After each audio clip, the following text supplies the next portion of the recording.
नमस्कार विद्यार्थी मित्रांनो, मी संतोष बोड्डेवार आपलं स्वागत करीत आहे विद्या कोचिंग क्लासेसमध्ये.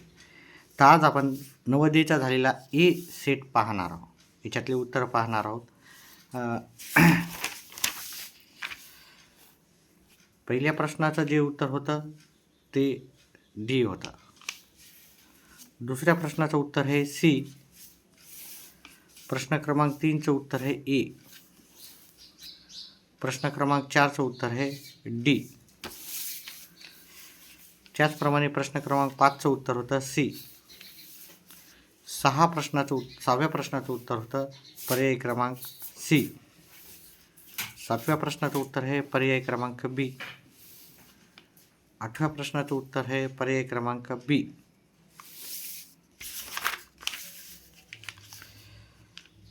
त्याचप्रमाणे 9व्या प्रश्नाचं उत्तर होतं पर्याय क्रमांक डी.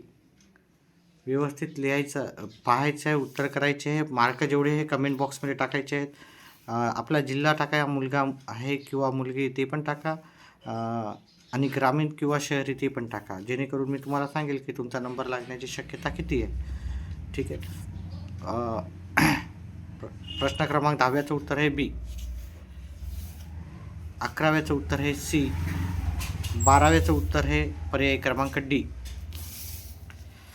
13व्या ह्या प्रश्नाचं उत्तर आहे पर्याय क्रमांक सी. 14व्या ह्या प्रश्नाचं उत्तर आहे पर्याय क्रमांक डी. 15 नंबरच्या प्रश्नाचं उत्तर आहे पर्याय क्रमांक बी. 16 नंबरच्या प्रश्नाचं उत्तर आहे पर्याय क्रमांक डी. विद्यार्थी मित्रांनो, प्रत्येकाने आपले मार्क टाकायचे आहे. जिल्ह्याचं नाव, ग्रामीण शहरी ते पण टाकायचं आहे, आणि मुलगा आहे की मुलगी ते पण टाकायचं आहे, जेणेकरून मागच्या वर्षाचे जे पण अनुभव आहे त्याच्यावरून मी तुम्हाला नक्कीच सांगेल की तुमच्या नंबर लागण्याचे चान्सेस किती असू शकते. 17 नंबरच्या प्रश्नाचं उत्तर आहे पर्याय क्रमांक ए. 18 नंबरच्या प्रश्नाचं उत्तर आहे पर्याय क्रमांक ए. 19 नंबरच्या प्रश्नाचं उत्तर आहे पर्याय क्रमांक सी. 20 नंबरच्या प्रश्नाचं उत्तर आहे पर्याय क्रमांक सी. 21 नंबरच्या प्रश्नाचं उत्तर आहे पर्याय क्रमांक बी. 21व्या ह्या प्रश्नाचं उत्तर आहे पर्याय क्रमांक बी. 22व्या प्रश्नाचं उत्तर आहे पर्याय क्रमांक बी. 23 नंबरच्या प्रश्नाचं उत्तर आहे पर्याय क्रमांक ए. 24 नंबरच्या प्रश्नाचं उत्तर आहे पर्याय क्रमांक बी.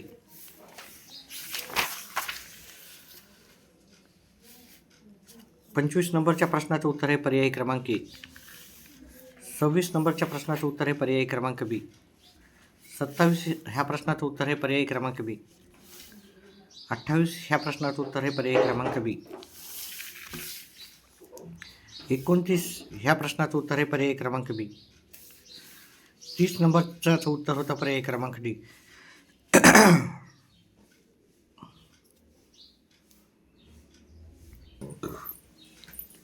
31व्या प्रश्नाचं उत्तर आहे पर्याय क्रमांक सी. 32 नंबरच्या प्रश्नाचं उत्तर आहे पर्याय क्रमांक बी.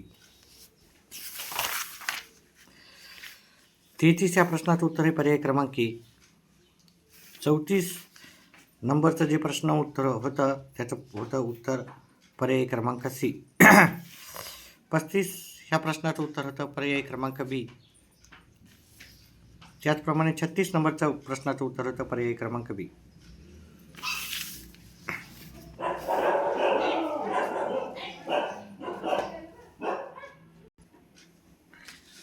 37व्या प्रश्नाचं उत्तर आहे पर्याय क्रमांक बी. 38 ह्या प्रश्नाचं उत्तर आहे पर्याय क्रमांक ए. 39 ह्या प्रश्नाचं उत्तर आहे पर्याय क्रमांक बी. 40 ह्या प्रश्नाचं उत्तर आहे पर्याय क्रमांक ए. विद्यार्थी मित्रांनो, ज्यांना मार्क चांगले पडले त्यांचं अभिनंदन. तुमच्या जिल्ह्याचं नाव सांगायचं आहे, तुमची कॅटेगरी सांगायची, ओपन असेल तर ओपन सांगा.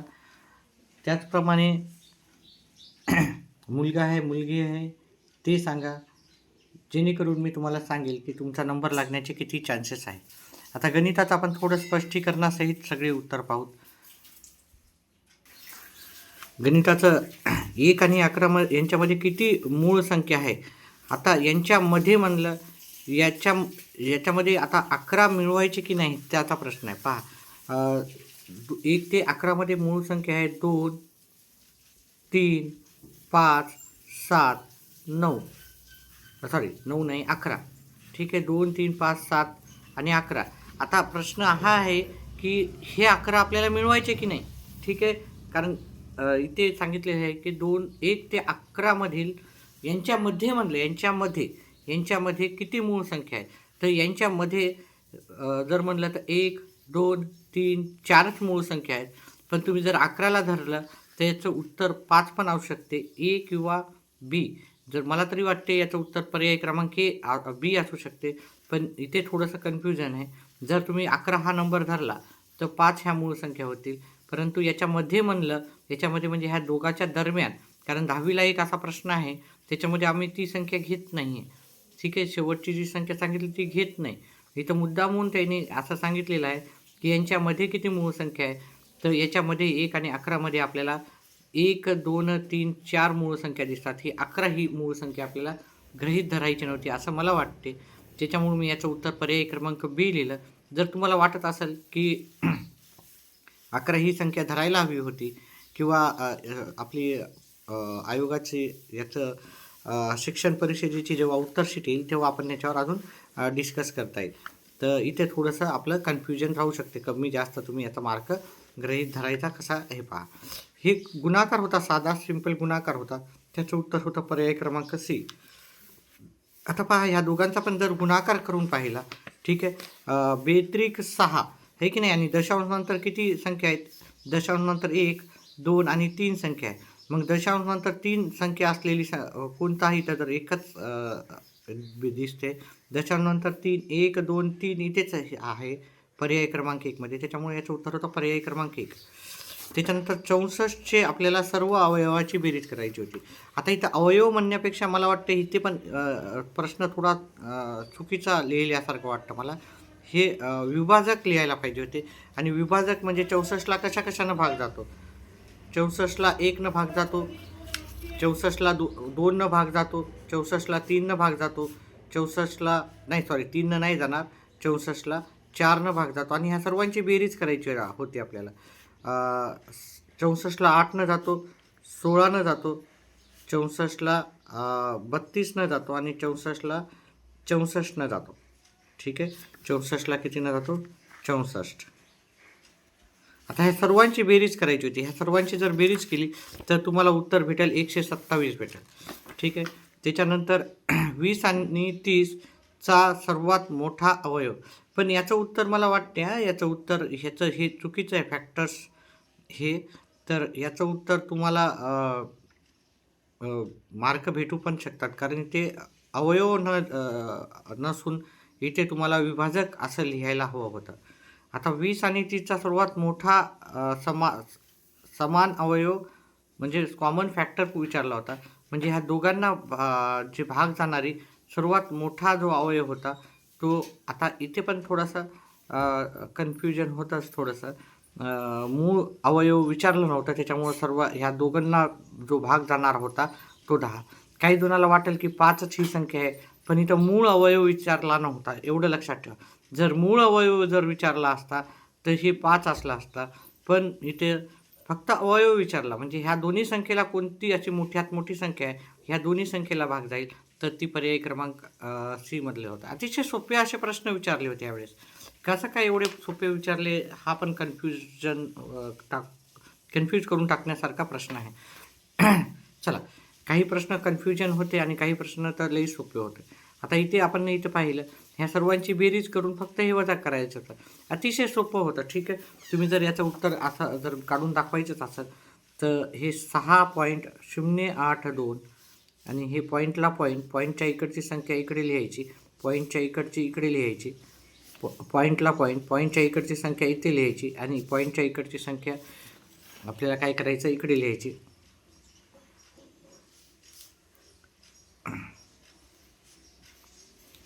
ह्या सर्वांची बेरीज करायची होती आधी.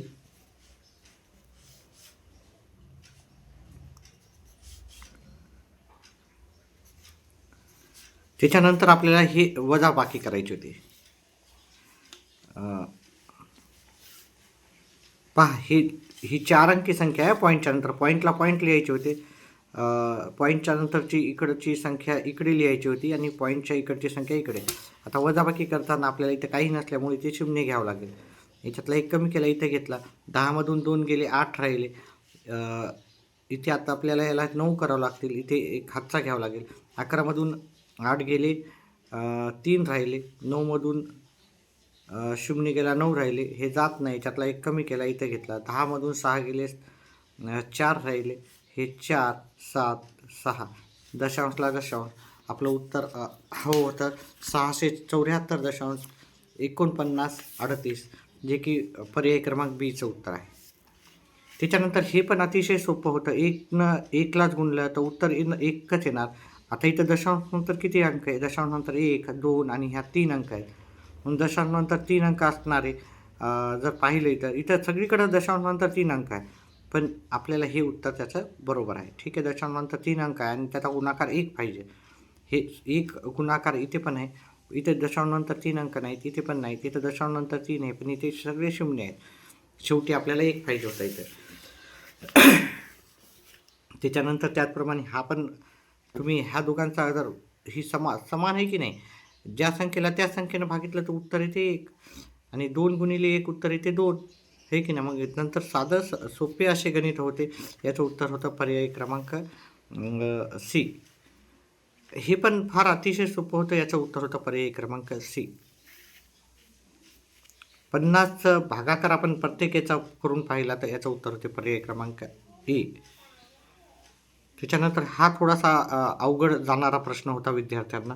ठीक आहे, कारण हे नॉर्मली तुम्हाला सेंटीमीटर टू मीटरमध्ये देतात, हे मीटरचा वर्ग दिला. थोडा हा खरंच अवघड प्रश्न विद्यार्थ्यांसाठी. याचा अभ्यास भरपूर जणांनी केला नसेल. ठीक आहे, काही जणांनी केला असेल तर त्यांना उत्तर आलं असेल. तर याचं उत्तर होतं पर्याय क्रमांक बी.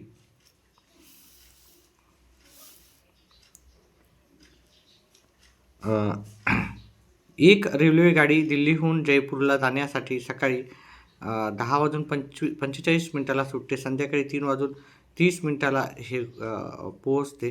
तर याचं कसं करायचं होतं विद्यार्थ्यांना? आपल्या चॅनलवर आपण सर्व सांगत असतो व्यवस्थितपणे कसं करायचं याचं. तर मुलं काय करतात, स्क्रीनवाल्या चॅनलवर जास्त काय करतात, त्यांचा भर असतो. तर छोट्या चॅनलला थोडंसं जर तुम्ही सबस्क्राईब केलं तर आपल्या चॅनलवर तुम्ही याला एकदम व्यवस्थित सांगितलं होतं मी कसं करायचं. तर पहा, मी हे करून दाखवतो ह्या प्रश्नाचं उत्तर. हे अतिशय सोपी पद्धत असते.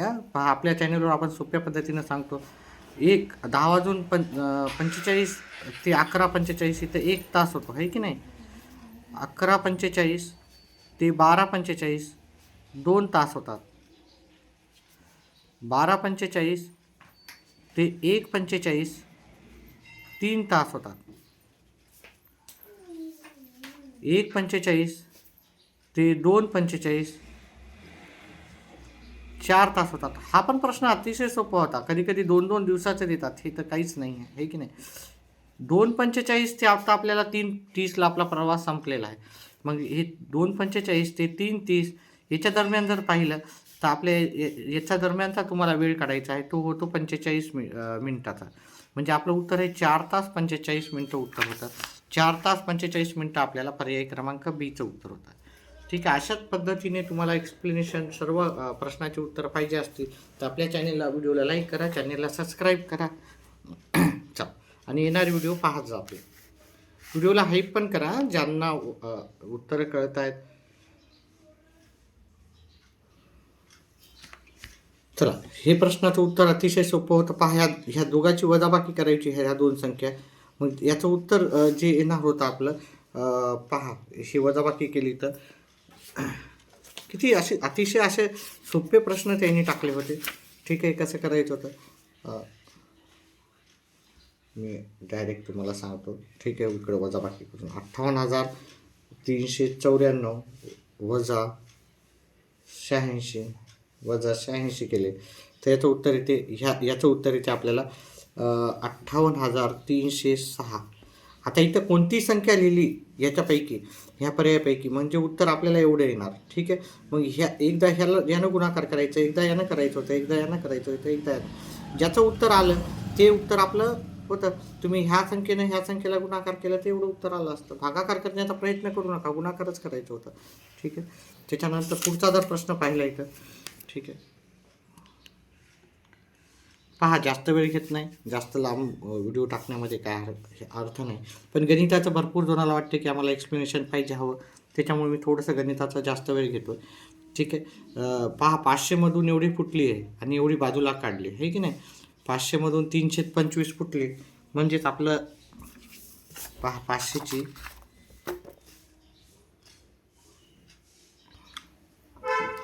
500मधून 325 म्हणलं तर हे 2 आणि ह्या 0 हे झाले 60 फुटले आणि 1/5 आपल्याला बाजूला काढायचे. तर म्हणजे आपले इथे 100 येणार. आता इथं उरलेल्या अंड्यापैकी नाही म्हणल्या, आता उरलेल्यांपैकी आता किती अंडी वापरता येतील. आता इथे एकूण अंड्यापैकी हे आपल्याला विचारलेलं आहे. एकूण अंड्यापैकी 1/5. आता इथं उरलेल्यापैकी विचारला असता तर मी 1/5 हे 440वर केले असते. पण इथं प्रश्न जो होता नॉर्मली आपल्या पुस्तकामध्ये उरलेल्या अंड्यापैकी 1/5 अंडी पाहुण्यांना राखून ठेवायचं आहे, असा आपला नॉर्मली प्रश्न राहतो. पण इथं एकूण अंड्यापैकी एकूण 500पैकीच आपल्याला काढायचं होतं. म्हणजे आपल्याला 160 अंडी टोटल आपली 60 अंडी फुटली आणि 160 जी आहे, सॉरी 100 ही आहे ते बाजूला ठेवली. तर आता आपल्याला उरले किती, म्हणजे 500पैकी 160 गेले तर 340 उत्तर येतं. 340 हे उत्तर पर्याय क्रमांक सीचं उत्तर होतं. अतिशय सोपं होतं उत्तर. त्याच्यानंतर पुढं आता इथं एका दुकानदाराने 200 रुपयाला एक घड्याळ विकत घेतलं. अतिशय पहा किती सोपे प्रश्न ह्यावेळेस विचारले होते. एवढे सोपे प्रश्न म्हणजे पेपर सेट करणारा मला वाटतं की एक तर अतिशय म्हणजे त्याला माहीतच नसावं की एवढा सोपा पेपर तर नसायलाच हवा होता. घड्याळ घेतली 200 रुपयाला, 40 रुपयाचा नफा घेऊन त्याने विकलं. तर ती किती किंमत असायला पाहिजे होती. तर ते नॉर्मल आहे, तोंडी उत्तर आहेत 240. इथे कॅल्क्युलेशन करायचे प्रश्नच नव्हते, डायरेक्ट उत्तर होते तुमचे. त्याच्यानंतर एक फळ विक्रेत्याने 1500 रुपयाला सफरचंद विकत घेतले आणि त्याने दुकानापर्यंत आणण्यासाठी 100 रुपये खर्च केला. म्हणजे 1600 खर्च झाला आणि त्याने 2236 रुपयाला विकले. तर याचं पण उत्तर अतिशय सोपं होतं आहे की नाही. हे 100 रुपये याच्यामध्ये मिळवायचे होते याच्यामध्ये. आता काही जणांनी जर मिळवले नसतील, डायरेक्ट वजाबाकी केली असेल, तर मग तुमचं उत्तर चुकीचं येणार. ठीक आहे. 636 रुपये आपला नफा होता. इथं 636 रुपये आपल्याला पर्याय क्रमांक बीचं उत्तर आहे. म्हणजे 56व्या प्रश्नाचं उत्तर होतं. आता इथे हे पण प्रश्न फार सोपा होता. तर आता इथे काय सांगितलं, एका पंचकोनाची परिमिती. आता परिमिती काय राहते, म्हणजे पंचकोनाचे असा कोणत्याही पंचकोन म्हणजे गरज नाही की त्याचे सर्व बाजू एकसारख्याच असतील, असं काही गरज नसतं. 5 बाजूचं राहते. त्याच्यात बाकीच्या 4 बाजूची बेरीज जी दिलेली आहे ती 63 आहे. आता शेवटच्या बाजूची बेरीज म्हणजे 1, 2, 3, 4ची बेरीज दिली, म्हणजे सर्व बाजूची बेरीज म्हटलं तर परिमिती राहते. तर 80मधून जर मी 63 वजा केले तर माझं उत्तर किती येणार आहे, 17 उत्तर येणार आहे. याचं अतिशय सोपं असं उत्तर होतं. एक पूर्ण कोन याच्या समान असतो. आता पूर्ण कोणाचं माप किती असतो, पूर्ण कोन म्हणजे राहतो पूर्ण कोन राहतो आपला 360 अंशाचा. 360 अंश राहतात. आता एक काटकोन म्हणजे किती राहतं, 90 अंश आहे की नाही. 2 काटकोन म्हणजे किती राहतात, 2 गुणिले 90, 180चे राहतात. ठीक आहे, हे 180चं झालं. 3 काटकोन म्हणजे 90 गुणिले 3, 90 गुणिले 3 केले 270, म्हणजे 270. आणि 4 काटकोन म्हणजे काय, 90 गुणिले 4 360, हे 360. मग आपलं उत्तर कोणतं राहणार याच्यामध्ये, पर्याय क्रमांक 4 आपलं उत्तर राहणार. म्हणजे पूर्ण कोणाचं माप आहे 360, तर पर्याय क्रमांक 4मध्ये पण 360 येणार. त्याच्यानंतर एका आयताच्या सर्व कोणाच्या मापाची बेरीज. अतिशय सोपं होतं. ठीक आहे, इथे पण काय अवघड नव्हतं तुम्हाला. आता समजा हा आयत आहे, ठीक आहे, हा आयत आहे. आयताचं प्रत्येक कोण काय राहते, काटकोन राहते, सगळ्यांना माहितीच आहे. हे 90चं राहते, हे 90चं राहते, इथे 90 अंश राहते, इथे पण 90 अंश राहते. आता ह्या सर्वांची बेरीज किती आहे, तर 360 राहते. आयताच्या एकूण कोणाच्या मापाची बेरीज राहते 360. चल त्याच्यानंतर इथे हा प्रश्न भरपूर जणाला कन्फ्यूज टाकू लागला विद्यार्थ्यांना. पण कन्फ्यूज करायचं इथं काही कारण नव्हतं. आता इथं जी माहिती दिलेली आहे, एखाद्याला किती मुले आहेत एका कुटुंबात ते दिलेले. इथं एक मुलं असलेले 20 आपले फॅमिलीज आहेत, कुटुंब आहे. 2 मुलं असलेले 30 आहेत, 3 मुलं असलेले 35 आहे आणि 4 मुलं असलेले 5 आहे. मग ह्या सर्व फॅमिली याची बेरीज करायची होती. म्हणजे इथे 20 अधिक 30 अधिक 35 आणि अधिक हे किती आहेत 5. ह्या सर्वांची जर बेरीज केली तर ती येते 90. पण आपल्याला ही पूर्ण माहिती दिलेली 115 फॅमिलीची कुटुंबाची माहिती दिली. मग आता उरलेल्या फॅमिलीला अजिबात मुलं नाहीत अशी किती फॅमिली असणार? 115 मधून हे 90 वजा करायचे होते. 115 मधून 90 जर वजा केले तर आपलं उत्तर होतं 25. 25 हे उत्तर होतं पर्याय क्रमांक सीचं. ठीक आहे, चला अशा प्रकारे आपण गणिताचा भाग घेतला. आता हे थोडं फास्ट घेऊ. 61व्या प्रश्नाचं उत्तर होतं पर्याय क्रमांक बी. 62व्या प्रश्नाचं उत्तर आहे पर्याय क्रमांक सी. 63 नंबरच्या प्रश्नाचं उत्तर आहे पर्याय क्रमांक ए. 64व्या प्रश्नाचं उत्तर आहे पर्याय क्रमांक बी. आणि ज्यांना मार्क पडलेले आहेत, चांगले मार्क, त्यांचं मनापासून त्यांचं कॉंग्रॅच्युलेशन, तुम्हाला शुभेच्छा. आणि तुम्ही तुमचे मार्क कमेंट बॉक्समध्ये टाकायचे आहेत. ठीक आहे, तुमचे मार्क, जिल्ह्याचं नाव, मुलगा आहे की मुलगी, ग्रामीण आहे का शहरी, ह्या सर्व माहिती कमेंट बॉक्समध्ये टाकायची आहे. मी तुम्हाला सांगेल की तुमचा नंबर लागू शकतो की नाही, कारण आपला अनुभव असतो मागच्या ज्या पण परीक्षेमध्ये किती मार्कावर कोणत्या जिल्ह्याचे लागलेले आहे त्या आकार करून आपण सांगत असतो सर्व गोष्टी. 64व्या प्रश्नाचं उत्तर होतं पर्याय क्रमांक बी. 65 ह्या प्रश्नाचं उत्तर होतं पर्याय क्रमांक बी. 66 ह्या प्रश्नाचं उत्तर होतं पर्याय क्रमांक बी. 67व्या प्रश्नाचं उत्तर होतं पर्याय क्रमांक ए. 68व्या प्रश्नाचं उत्तर होतं पर्याय क्रमांक ए. 69 ह्या प्रश्नाचं उत्तर आहे पर्याय क्रमांक ए. 70 ह्या प्रश्नाचं उत्तर होतं पर्याय क्रमांक बी. व्हिडिओ आवडल्यास फक्त व्हिडिओला लाईक आणि सबस्क्राईब करू नका, तर व्हिडिओला हाईप पण करा. जास्तीत जास्त व्हिडिओ हाईप झाला पाहिजे. ठीक आहे. 71 ह्या प्रश्नाचं उत्तर आहे पर्याय क्रमांक ए. 72 ह्या प्रश्नाचं उत्तर आहे पर्याय क्रमांक बी. 73 ह्या प्रश्नाचं उत्तर जर काढलं तर त्याचं उत्तर होतं पर्याय क्रमांक ए. 74 ह्या प्रश्नाचं उत्तर पर्याय क्रमांक ए. 75 ह्या प्रश्नाचं उत्तर आहे पर्याय क्रमांक बी. 76 ह्या प्रश्नाचं उत्तर होतं पर्याय क्रमांक सी. 77 ह्या प्रश्नाचं उत्तर होतं पर्याय क्रमांक बी. 78 ह्या प्रश्नाचं उत्तर होतं पर्याय क्रमांक बी. 79 ह्या प्रश्नाचं उत्तर होतं पर्याय क्रमांक सी. आणि 80 ह्या प्रश्नाचं उत्तर होतं पर्याय क्रमांक डी. अशा प्रकारे आपण सर्व प्रश्न पेपर तुम्हाला व्यवस्थित समजून सांगण्याचं काम केलेलं आहे.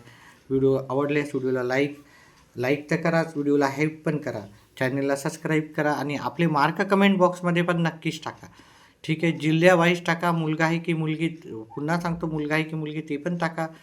ग्रामीण आहे का शहरी ते पण टाकायचं आहे. ठीक आहे, व्हिडिओ पाहिल्याबद्दल धन्यवाद. काही शंका असतील, काही प्रश्नामध्ये डाऊट असेल तर मला विचारू शकता. स्पेशली गणिताचं तर तुम्हाला मी प्रत्येक उत्तर एक्सप्लेन करून सांगितलेलंच आहे. ठीक आहे, कसं आलं काय आलं, तर त्याच्यामुळं त्याचे पण डाऊट्स तुमचे क्लिअर झाले असावे असं मला वाटतं. धन्यवाद.